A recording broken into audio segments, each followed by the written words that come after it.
Hello, everybody. A warm welcome from Berlin, as usual.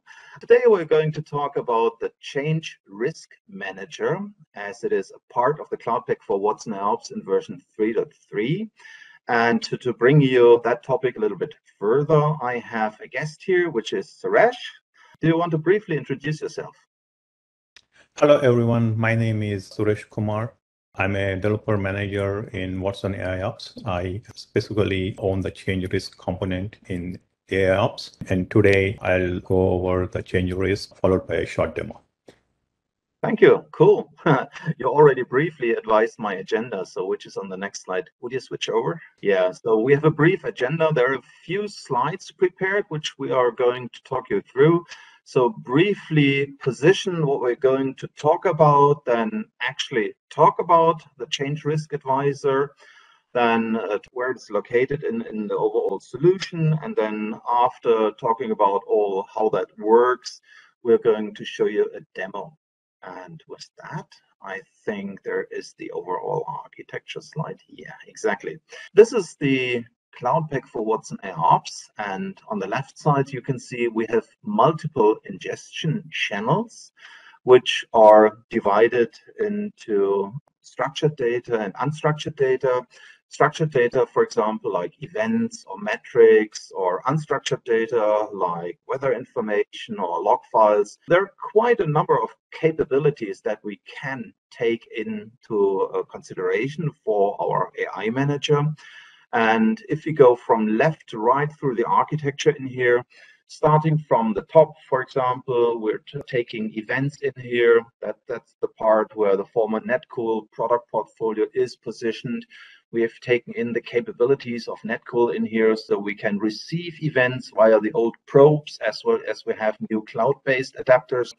We do in here first processing step, event processing, correlation, enrichment, advanced correlations, groupings, all that is done in here. And the same with log processing. That's the past video we've just introduced in here. Then there is the metric anomaly detection capability, which is the video I've recorded with Ian Manning. Then there is topology data. So these are the main streams we take in as data inputs.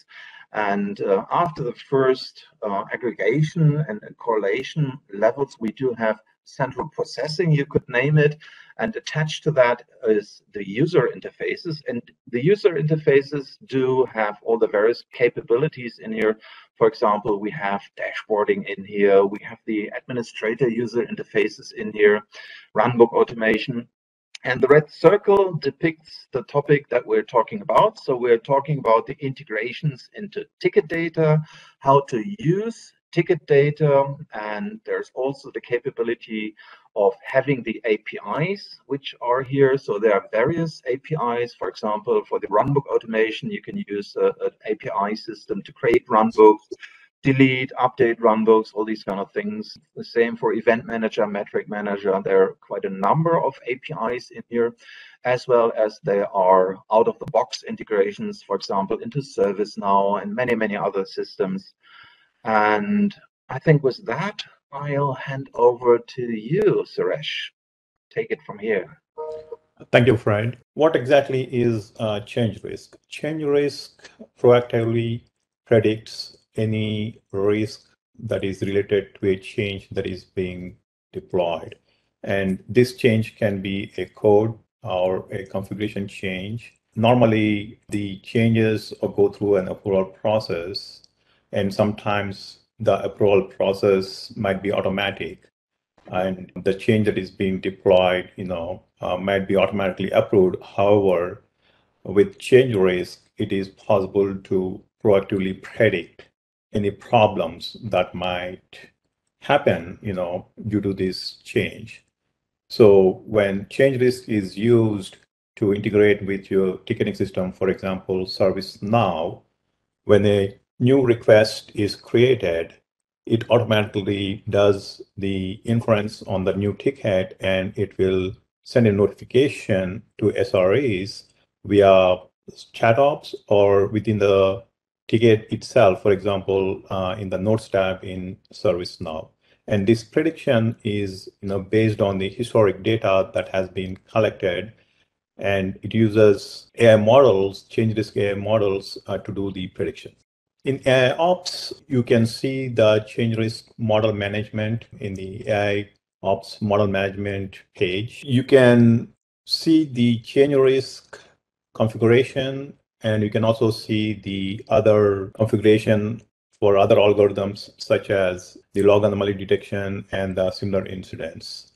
What happens is that when you create a new change risk training configuration, you can start training on the change risk itself.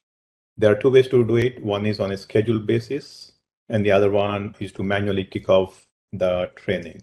So once the training definition is created, a new training pod is spawned, and that training pod will start training the data that has been collected previously from the ticketing system. For example, ServiceNow. There are a few things that happen as part of this training. Of course, the data has to be checked to ensure that it conforms to the change risk schema. And then there's going to be other data pre-checks that it does to ensure that the data that is being trained on is valid. And once the training is completed, there is going to be a status message posted to the AI Hub screen indicating whether the data quality is good or not. And if the data quality is not good, then a message indicates why the data quality is not good. And then if the data quality is good, then a model is generated, and the model can then be deployed so that it can be used for inference. So how does change risk does the prediction? Like I said earlier, it uses historic change ticket information, and it will learn from this data, and then it will make predictions on any new tickets that are being created. Now, for the model to learn, you need to have the change ticket and also the incidents that have been retrieved from the ticketing system. There are two ways a ticket is considered as problematic. One is by looking at the closed code of the ticket itself. If the ticket was closed as being unsuccessful, then it is deemed as a problematic ticket. Another way to detect whether a ticket is problematic or not is to look at the incident, and if there is an explicit linkage between an incident and a change, then that ticket is considered as problematic. Another way change risk can detect if a ticket is problematic is to do some implicit linkage by going through the closed nodes or going through the work nodes and see if there is any reference to a ticket that has caused the incident. And once the training is done and the model is deployed, any new ticket that is created will result in a inference, also called as change risk assessment. And then it provides a detailed explanation on how the prediction was made and based on previous tickets that caused problems. And the summary, you can see it in the ServiceNow ticket itself, if you're using ServiceNow, or you can also be seen in the chat ops, and the two that we support are Slack and Microsoft Teams. So as you can see here from TechCrunch, a Facebook code change caused outage for Spotify, Pinterest, and WhatsApp. So it's very critical that the changes that are happening, on a day-to-day basis are without any risk, and it will be helpful to the SRE to have more insight into the change that is being deployed. So let's talk about how change risk works. First, we gather historic data in the form of change requests and incidents. And then using this historic data, we learn from it and we identify what the problematic tickets are. And once the problematic tickets are identified, we then generate a model based on the training, and the model itself will be deployed. And once the model is deployed, it can be used in inference. So when a new change ticket is opened, there are two ways to do it, right? One is have historic data being reported, and you can have live ticket collection from ServiceNow. And when a new ticket is created, once the model is deployed, any updates or any new ticket that has been created will result in an inference. And this inference includes the change risk assessment, and it shows the operator whether the change that is being deployed is risky or not. And it includes the confidence score, indicating how confident the model is in making this prediction. And it includes a section called relevant tickets, showing the relevant tickets which were used to make this prediction. And this could be previous change tickets that were not successful, or this could be tickets that were closed as successful, but later on resulted in an incident. And it explains why these tickets were included in making the prediction. And as you can see here, if you're using ServiceNow, you can see the assessment in ServiceNow itself, or you can also go to Slack or Microsoft Teams to see the change risk assessment. So here are some of the details of the change risk assessment itself. It will classify a change as high risk or no risk. And if it is high risk, it will also include a confidence score indicating how confident the model was in making this prediction. And then it will be followed by a list of relevant tickets. And also, along with each relevant ticket, there's going to be an explanation as to why this ticket was considered as relevant for making this prediction. With that, we'll get to the demo next. Nice. Demo is always good. Let's do a quick demo of the change risk component in Watson AIOps. I'm going to first log into AIOps console. Currently, AIOps change risk supports only ServiceNow as a ticketing system that we integrate with. So the first thing we need to do is create a connection to ServiceNow so that we can start collecting historic data.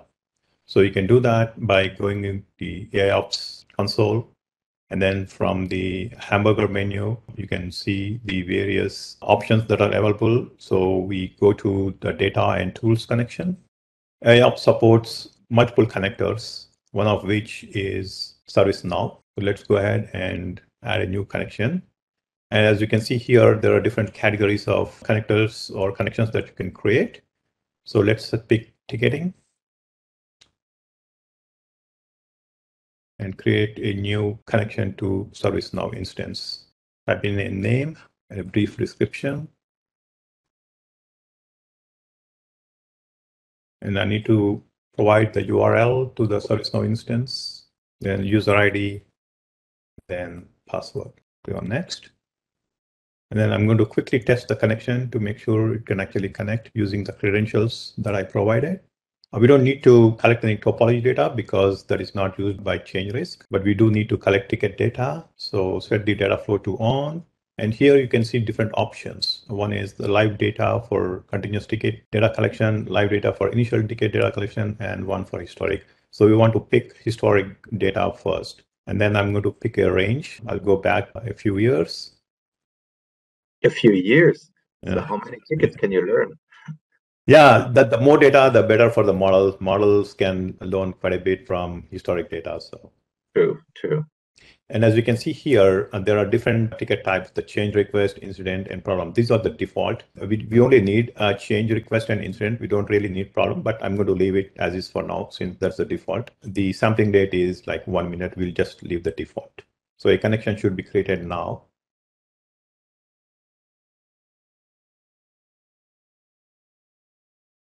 So we have a message saying that the connection is complete, and we should see it shortly. So there it is. We have a ServiceNow connection. So since we have created this connection and then we picked the historic data collection option, so data should be flowing in from the ServiceNow instance that we used in the configuration. So while it's happening, let's go ahead and also create a Slack connection because we want to receive notifications not only in ServiceNow, but also in Slack. So we go back to the main connections page, and this time we will pick the ChatOps category. and then we create a new Slack connection. All this is documented, the data that each connection requires. So if you go to the connections UI page in the docs, you can see the details for each of these connection. We just created one for ServiceNow. The details for creating a Slack connection are here. So you can follow through the docs. It's pretty straightforward. For now, I'm going to go ahead and fill in these values. So we need to have a signing secret, which I'm going to specify. And we also need a bot token. And we use two channels. One is a proactive channel and one is the reactive channel. So this is where the notifications will be sent. In our case, since we are using change risk, it is going to send notifications to a proactive channel. So I'm going to list a channel for that. And then one for reactive, even though we won't be using it. I'm still going to go ahead and provide one.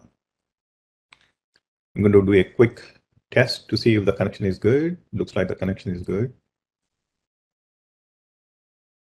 All right, it should be good. It is. Two connections, Slack, one ServiceNow. Right. That was quick. Yeah, it is quick. Yeah. Okay. The next step, since we know that the data is flowing through, and then we already created a chat connection, the next step would be to go to the AI model hub and then create a configuration for change risk training. So you can do that by, again, going to the hamburger menu and then go to AI model management. As you can see here, this AI hub page has multiple configuration items or cards for each of the algorithms. We will pick the change risk. As you can see, the ServiceNow connection is showing up here. And then if you go click next, we just need to provide a name. I'll leave the default as is. And then I will enter a brief description.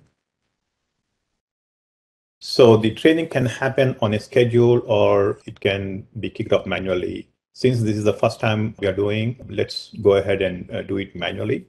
And also the deployment of the model. Once the training is completed, a model is generated. There's an option to deploy the model automatically on completion of the training, or we can deploy it manually. So let's pick the manual option for now. Okay, now change risk training definition is configured. And then you can look at it by going to the Manage tab here. So you see here the one that we just configured, and the version indicates the model version right now. We haven't trained the model yet, so that's why it's showing up as version 0. And the status is not started because we haven't started training yet. And the schedule is, like we pick manual. And the algorithm indicates whether it is change risk or something else. Here, since we picked the change risk algorithm, it's showing up as such. So if I go to change risk configuration, I can see the details here. So you can see the training status here, the data quality status here, and these are some of the options to kick off the training and deploy the model. So what we're going to do next is we will kick off training. So I'm going to click start here. So a request has been sent, as you can see in this message. And also briefly, there was a message saying that it has been received. So the training is happening in the background. It will take a minute. While it's happening, you can see the status here. The various steps that the training goes through will be shown here briefly. While we're waiting on the training to complete, can you say something about when are we going to support other ticketing systems? For example, I do have a number of requests, for example, for Remedy. Right. So we are in the process of expanding our integration with other ticketing systems, and we should have some new tools that we can support later this year. The one thing that we are looking at is definitely Jira, and there are a couple of others that we are looking at. So hopefully sometime later this year, we should add additional ticketing tools to our integration. Very good. Will we get a notification when the training has completed? Yes, once the training is completed, you should see it in the status here. So it would be nice if we would see something like a progress animation, some kind of thing. Yes, and it should be happening normally. Yeah, you can see the number of steps completed. So speaking of which, you can see it does the pre-checking and everything. The data quality looks good. So everything is looking good so far, and it's going through the last phase of training. Okay, so it's done. So the model is created successfully. The data quality is good. And then as you can see here, the deploy option is now available. And right now, the model that has been created from the training is version 1. And we can go ahead and deploy it. So a request has been sent, and we should see a message saying that the model deployment initiated. That looks good. And now, as you can see here, since we already deployed the model, you have an option to undeploy. So what happens is that as you collect more and more data and you are, retraining your model, a new model version will be generated, and you can undeploy the current version and redeploy the latest version.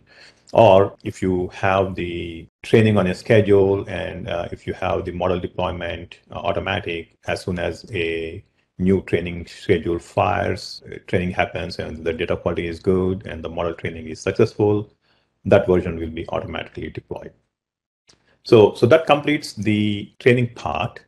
So what we have done so far is we have created a connection to ServiceNow to gather historic data. We also created a connection to Slack to receive notifications. We created a change risk configuration. We trained the model when we deploy the model.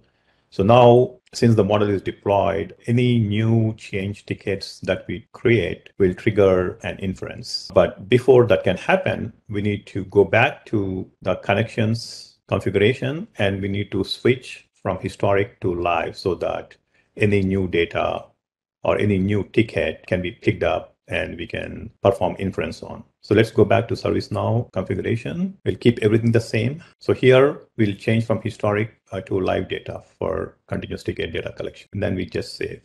So that's an initial task we've just completed, and now we go into real life. Right, exactly.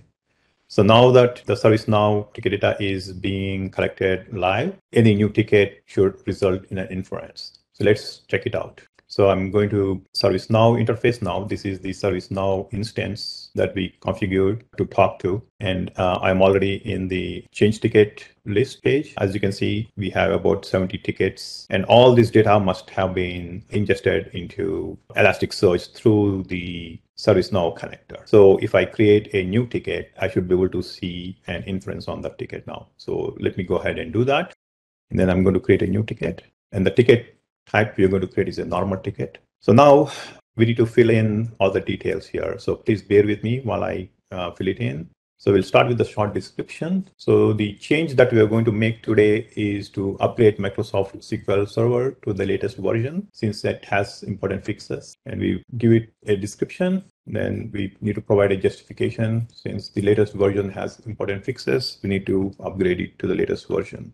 And let's keep it simple. For implementation, we'll just stop all running applications using Microsoft SQL Server. We'll deploy the latest version, and then we start the applications again. And since it's an upgrade to a latest version, there might be a small risk. Now, things may not always go well, so we always need to have a backup plan. For now, let's say we're going to revert to a previous version if the upgrade fails. And then we can change the priority to medium since there's a small risk. And then we can assign it to a database group to do the deployment and pick a user in that group who is going to do the actual deployment. We have all the information required for the change ticket, and then we'll go ahead and hit submit. So the ticket has been submitted. If everything goes well, change risk should pick up this new ticket and it should provide an assessment of this ticket. So let's check it out. I need to find the ticket first. So let me go to the end. So this is the ticket that we just created. So the notification from change risk should be in the notes tab. As you can see, this is the notification coming from IBM